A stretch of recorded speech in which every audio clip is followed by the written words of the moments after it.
বিরতির পর স্বাগত, দেখছেন এখন কৃষি। উত্তরের জেলা নাটোরে আউশ ধান কাটতে শুরু করেছেন কৃষকরা। আবহাওয়া অনুকূলে থাকায় এবার ভালো ফলনও পেয়েছেন তারা। এ নিয়ে বিস্তারিত জানিয়েছেন মাহবুব হোসেন।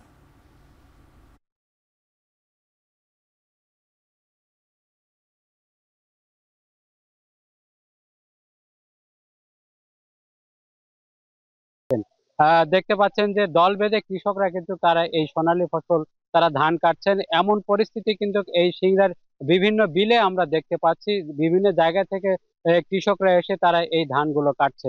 আমরা কৃষকদের সঙ্গে কথা বলেছি, তারা আমাদেরকে জানিয়েছেন যে এবছর কিন্তু আউশের একটি বাম্পার ফলন হয়েছে। তারা যে ধানের জাত রোপণ করেছিলেন, এটি বাম্পার ফলন হওয়ার কারণে তারা 20 থেকে 22 মণ হারে কিন্তু ধান পাচ্ছেন, এবং বর্তমানে কিন্তু এই কাঁচা ধান বিক্রি হচ্ছে 1000 থেকে 1100 টাকা মন দরে।